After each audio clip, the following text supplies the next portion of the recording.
संपूर्ण देशों से अधिक जिस देश का उत्कर्ष है, ऋषि भूमि है जहां, वह अपना भारतवर्ष है। पुरातन संस्कृति और सभ्यता को बचाने में लाखों मानवों ने अपनी बलि दे दी। राम मंदिर निर्माण में विश्व हिंदू परिषद की पहचान अशोक सिंघल से लेकर वर्तमान दशक तक चंपत राय, अम्बरीश जी और रितंबरा जी तक ही सीमित नहीं रही। दिनों दिन ये बढ़ती रही। मंत्रोच्चार तथा दीप प्रज्वलन से कार्यक्रम की शुरुआत हुई। 1964 में स्थापित विश्व हिंदू परिषद ने अपना 57वां स्थापना दिवस मनाया। कार्यक्रम में प्रमुख रूप से प्रांत मंत्री वीरेंद्र पांडे जी, क्षेत्र संघ संचालक वीरेंद्र परमादित्य जी, क्षेत्र संगठन मंत्री गजेंद्र जी, प्रांत अध्यक्ष राजीव महाना जी, प्रांत संगठन मंत्री मधुराम जी, अमरनाथ जी, पीयूष सिंह एवं शिवम मौजूद रहे। मेरे जहन में विश्व हिंदू परिषद की एक ऐसी तस्वीर है जिसमें अशोक सिंघल के सिर से लहू बह रहा है।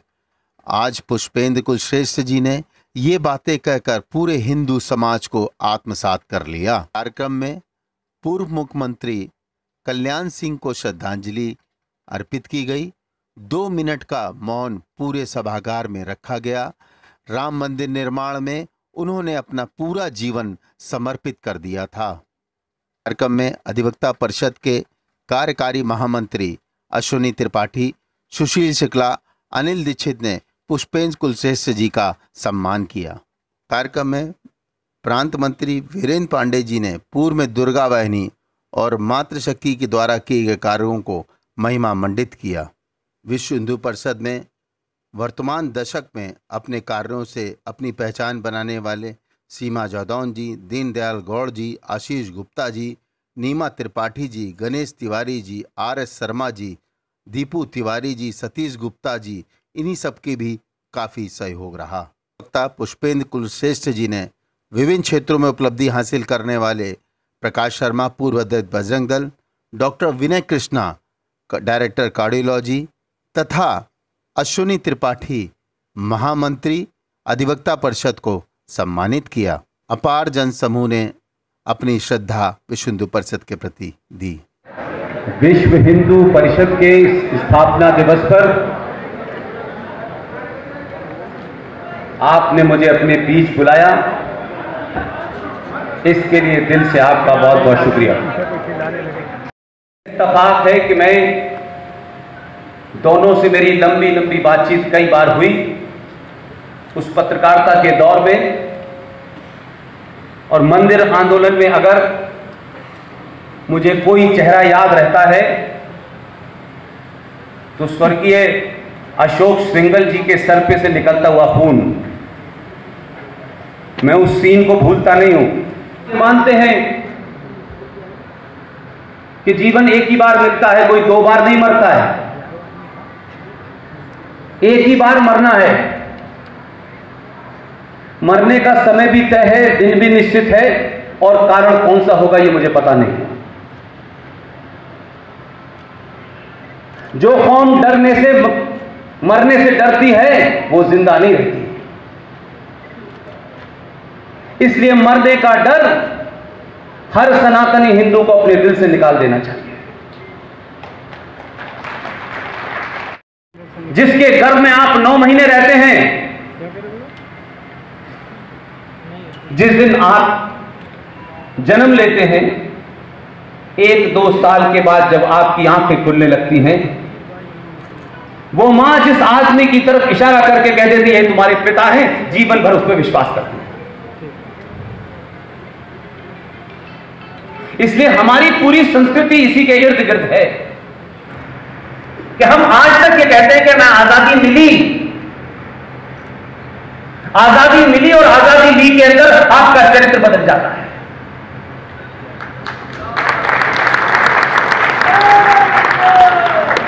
और बार बार कहा जाता है कि हमें आजादी मिली, यानी किसी ने हमें भीख में दी, हमारे लेने के अंदर ताकत नहीं थी। क्योंकि जिन लोगों ने उस ताकत से, उसके होते हुए 21 अक्टूबर 1943 को नॉर्थ ईस्ट के मोयान शहर में पहुंचने के बाद भारत की आजादी की घोषणा की। आज आपने वक्फ बोर्ड से संबंधित कई नई जानकारियां दी हैं। आम आदमी को अगर इस जानकारियों की जरूरत के हिसाब से आपने महसूस करी कि हर आदमी के पास जाके इसकी जानकारी होनी चाहिए, इसके बावजूद सरकार ने अपनी तरफ से क्या कोई निर्णय नहीं लेता? जैसे आपके माध्यम से वक्फ बोर्ड के बारे में बोला, ऐसा कुछ भी है? देखिए, ऐसा है कि मैंने पहले ही कहा साफ साफ, सरकार क्या करेगी, कब करेगी, न मैं सरकार से कहना चाहता, न मेरा ये एजेंडा। मेरा एजेंडा ये है कि जब देशवासियों को नहीं पता तो सरकार को कैसे पता होगा। और जब तक आप चिल्लाएंगे नहीं, सरकार नहीं जगती है, चाहे ये सरकार हो या वो सरकार हो। ये सनातनी हिंदू समाज की समस्या है कि वो सरकार ने क्यों नहीं किया, बस ख़त्म कहानी। सरकार ने बहुत सारे काम कर दिए, वो भी तो नहीं आपको पता है। High court, Allahabad high court के जज ने आपको गीता पे डिसीजन दे दिया, आपको नहीं पता। आपको नहीं पता कि भारत के संविधान में 22 चित्र थे, किसने हटाए, आपको नहीं पता।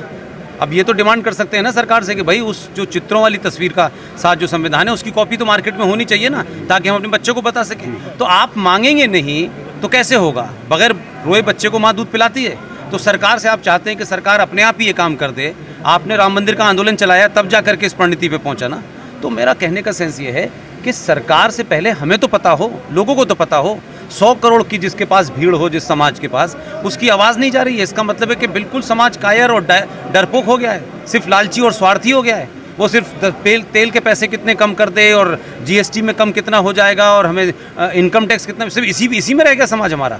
ये जीवन में चलते रहते हैं, ये पूरी दुनिया में चल रहे हैं। बेरोजगारी तो अमेरिका में भी है, लेकिन वो तो राष्ट्रपति ये सोच के नहीं चुनते कि तेल के दाम कितने हैं, वो तो सोचते हैं राष्ट्र को कौन बचाएगा। तो हम बातें बड़ी बड़ी करते हैं, लेकिन जब कुछ करने का समय आता है तो सरकार करेगी, सरकार करेगी। मेरा कहना यह है कि एक सेकंड पूरी बात कर लूँ मैं अपनी। मेरा सिर्फ इतना कहना है कि आप लोग जो उस तरफ खड़े हुए हैं, मैं भी 4 साल पहले उधर ही खड़ा था और उसके बंधन होने के कारण बहुत सी बातें नहीं कह पाता था। मेरा सिर्फ इतना कहना है, वक्फ प्रॉपर्टी एक्ट 2013 जो संसद में पास हुआ है, आज की डेट में गूगल है, आप लोग सर्च करिए, कागज़ मिल जाएगा। और अपनी जितनी आपकी क्षमताएं हैं, चाहे वो टेलीविज़न की हो, अखबारों की हो, और अगर किसी की नहीं है तो अपने मोबाइल पर 4 लाइनें लिख करके, बोल करके लोगों के अंदर एक आंदोलन क्रिएट कर सकते हैं। यही मैं समझता हूं कि हमारा काम है, यही होगा। सरकार कब करेगी? सरकार को भी समय लगता है। सरकार से आपने कहा था कि गीता को राष्ट्रीय ग्रंथ घोषित कर दो, लेकिन कर दिया। लेकिन उसके बाद आपने क्या किया? आज भी आप अंग्रेज़ों के चलाए हुए 500 रुपये के बुक्का देते हैं किसी भी गेस्ट को, गीता क्यों नहीं देते? अलीगढ़ यूनिवर्सिटी में कल्याण सिंह जी को नहीं पता। युवाओं के लिए क्या संदेश है? देखिए, देश, मेरा सिर्फ एक ही बात कहना है युवाओं से कि वो सारे काम करें। हर युवा को नौकरी चाहिए, हर युवा को काम करना करे, लेकिन भाई आज नौकरी नहीं मिल रही है, उसके कारण भी ढूंढें। अब हर युवा को लगता है कि सरकार नौकरी देगी। पूरे देश में सारी सरकारी नौकरी का अगर आंकड़ा भी निकाल लें तो 2.5 से 3 करोड़ नौकरियां नहीं है। अब उसके बाद सरकार कहाँ से नौकरी देगी आपको? तो क्या नौकरी के ऑप्शन और लोगों ने नहीं तलाशे? इस देश की फल मंडी आपसे ले ली, इस देश की सब्जी मंडी आपसे ले ली, इस देश का रिपेयरिंग का काम आपसे ले लिया, लेकिन आपके यहाँ कुछ कामों को इतना हीन भावना से गणित बना दिया गया है कि हमारा लड़का तो यूएसए में जाके सीईओ बनेगा तभी हमारा सम्मान होगा। आपने अपने बच्चों को, बहुत सारे बिजनेस हैं, कभी शुरू करने की बात की, इसलिए कहीं से भी शुरू करें। बहुत सारे काम हैं जो आज भी कर सकते हैं, लेकिन हम नहीं कर रहे हैं। इसलिए मैं मानता हूं कि युवा इस बात को देखें कि अब से 10 साल के बाद क्या होगा, 20 साल के बाद क्या होगा। इसलिए सरकारों के पीछे दौड़ना, संगठनों के पीछे दौड़ना, इससे बाहर निकलें। बहुत सारे काम हैं, बहुत लोग पूरे देश में कर रहे हैं जो मुझे बताते हैं हमने ये किया है। आप एक बार शुरुआत तो करें, बहुत सारी चीज़ें हैं, ये हल होगा। और युवा देश नहीं, राष्ट्र के सामने की चुनौतियों की चिंता करें। देश के सामने जो चुनौतियां हैं उसके लिए प्राइम मिनिस्टर, होम मिनिस्टर, सरकार, पुलिस, आर्मी बनी हुई है। उसके लिए राफेल है। आपके देश के अंदर जो हजारों लाखों गद्दार बैठे हुए हैं, उनको आपसे लड़ना होगा, समाज से लड़ना होगा। सर, लास्ट क्वेश्चन है, धर्मांतरण के मामले लगातार सामने आ रहे हैं, इस पर क्या कहें? इसको कैसे रोकना चाहिए? देखिए, पहला तो ये शब्द ही गलत है, धर्मांतरण। धर्मांतरण शब्द ही गलत है। मैंने अभी आपको बताया कि धर्म क्या है और मजहब क्या है। किसी का मत बदला जा रहा है, मतांतरण है ये, धर्मांतरण नहीं है। पहली बात तो अब अगर बदला जा रहा है तो क्या कभी आपने इनके कारणों को जाना कि क्यों हो रहा है? आप उन मुद्दों की तो बात उठाते हैं जिसमें जोर जबरदस्ती होती है, उन मुद्दों की बात क्यों उठाना भूल जाते हैं जब घर से चली जाती है? वो किसकी जिम्मेदारी है? अगर पिताजी को पैसा कमाना है बहुत सारा और माताजी को चमत्कार वाले बाबा के पास जाना है, तो जवान लड़की घर में किससे बात करेगी? उसके अंदर समाज में हो रहे जो चेंजेस हैं उसके ऊपर नहीं हो रहे। वो समाज में अपने भाई को नहीं देख रही। भाई तो 3-3 गर्लफ्रेंड घुमाएगा, लेकिन बहन कहाँ जाएगी? तो बहन को फिल्म दिखाने की जिम्मेदारी भाई की है ना। आप उसके अंदर बदलाव को अगर आप तवज्जो नहीं देंगे तो पंचर वाला दे देगा तवज्जो। आप अपना धर्म भी तो करें। भाई के नाते आप जो करना चाहिए वो नहीं करते। अगर इसे रोकना है, हर भाई अपनी बहन को कहे कि शहर की सबसे अच्छी फिल्म लगी है, मैं तेरे साथ जाऊंगा। वो भी इसी समाज का हिस्सा है। भाई को सारी चीज़ करनी है, बहन को नहीं करनी है। और एक हो रहा है ज़बरदस्ती, तो ज़बरदस्ती हो रहा है, उसके लिए आप सवालों को उठाएं, उसके लिए सरकार है, उसको रिपोर्ट करें, यही मैं मानता हूँ।